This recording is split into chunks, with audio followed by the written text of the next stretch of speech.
চিনক আৰু সকলো সময়ত সাৱধানে থাকক। যি মানুহবোৰে আনফালে চাই কথা কয় নিঃসন্দেহে সেই মানুহটোৱে আপোনাক ভাল চকুৰে নেদেখে। যি মানুহৰ কথাতকৈ চকুৰ মণি ঘূৰে বেছি নিশ্চয় মনে মনে সি অন্য কথা ভাবিছে। যি মানুহটোৱে সকলো সময়ত আপোনাৰ প্ৰশংসা কৰে মনে মনে সি আপোনাক হিংসাও বেছি কৰে। যি মানুহটোৱে সকলো সময়ত আপোনাক তেল মাৰে তেন্তে বুজি ল'ব সি আপোনাৰ পৰা কিবা নহয় কিবা ধৰিব বিচাৰে। যি মানুহে সকলো সময়ত ঘূৰাই পকাই এটাই কথা বাৰে বাৰে কয় তেনেহ'লে বুজি ল'ব সি আপোনাৰ পৰা কিবা এটা জানিবলৈ চেষ্টা কৰিছে। কোনোবাই নিজৰ সন্তানক ডাষ্টবিনত পেলাই দি দায়মুক্ত হ'ব বিচাৰে আৰু কোনোবাই এটা সন্তানৰ কাৰণে গোটেই জীৱন হাহাকাৰ কৰিছে। কোনোবাই বছৰত কিমানজন ভালপোৱাৰ মানুহ বদলি কৰিছে আৰু কোনোবাই তাৰ ভালপোৱাৰ মানুহটোৰ কাৰণে বছৰৰ পিছত বছৰ ধৰি অপেক্ষা কৰি আছে। কোনোবাই নতুন শাৰী হাতত পায়ো সুখী নহয় আৰু কোনোবাই তাঁতৰ নতুন শাৰীৰ গোন্ধ বাৰে বাৰে লৈছে।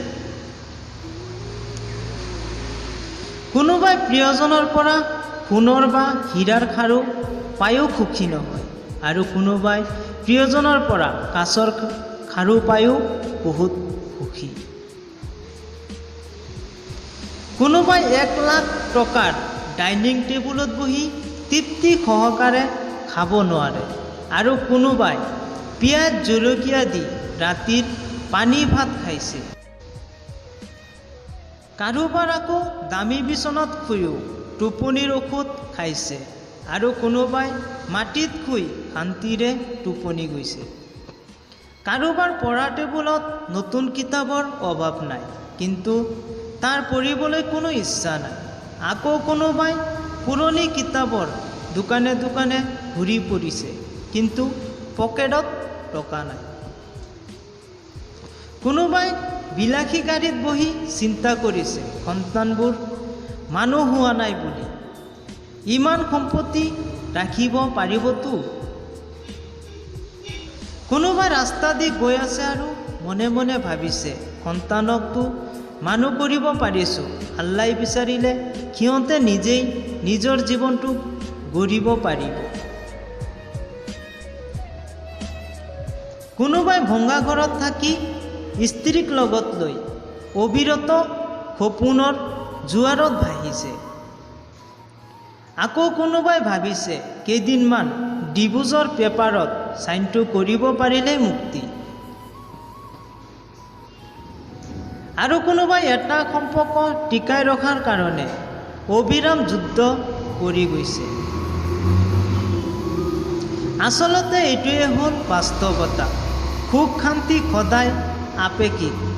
কাৰোবাৰ সকলো থাকিও সুখ বোলা বস্তুটো নাই আৰু কাৰোবাৰ সকলো থাকিও সুখটো আছে। কোনোবাই আকৌ 2 বেলা খোৱাৰ কাৰণে গোটেই দিনটো খোজকাঢ়িছে আৰু কোনোবাই খোৱা হজম কৰাৰ কাৰণে গোটেই দিন খোজকাঢ়ে। জীৱন য'ত যেনেকুৱা। কাৰোবাক জীৱনৰ পৰা আঁতৰাই দিয়াৰ প্ৰথম লক্ষণ হৈছে কথা কমকৈ কোৱা। কাৰোবাক জীৱনৰ পৰা আঁতৰাই দিয়াৰ দ্বিতীয় লক্ষণ হৈছে ব্যস্ত আছোঁ, পিছত কথা কম। ইয়াৰ পিছত আৰু কোনো অজুহাতৰ শেষ নাথাকে।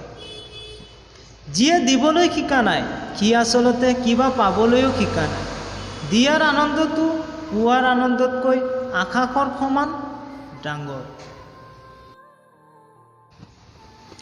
জীৱনত যাক পোৱা নাযায় নিয়তিয়ে তাৰ লগতে সম্পৰ্কটো কৰাই দিয়ে।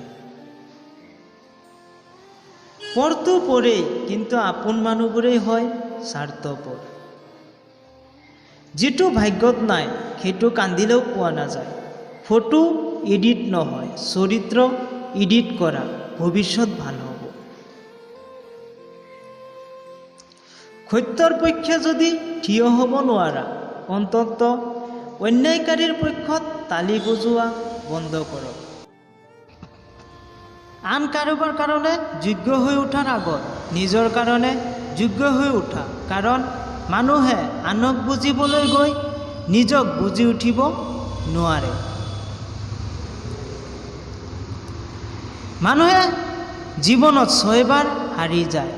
1 টকাৰ ওচৰত, 2 ভালপোৱাৰ ওচৰত, 3 সময়ৰ ওচৰত, 4 বিবেকৰ ওচৰত, 5 বন্ধুত্বৰ ওচৰত, 6 অৱশেষত মৃত্যুৰ ওচৰত।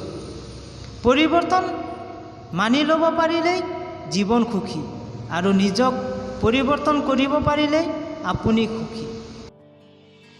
হেল্ল' বন্ধুসকল, ভিডিঅ'টোত কোৱা কথাবোৰ যদি আপোনালোকৰ ন্যূনতম উপকাৰী হয়, তেন্তে ভিডিঅ'টোত এটা লাইক কৰি দিব আৰু চেনেলটো ছাবস্ক্ৰাইব কৰি ল'ব, কাৰণ আপোনালোকৰ এটা লাইকে মোক আৰু পৰৱৰ্তী ভিডিঅ' বনাবলৈ মটিভেট কৰে। তো আজিলৈ ইমানেই। ভালে থাকক, সুস্থ থাকক, কুশলে থাকক। জয় আই অসম। Take care.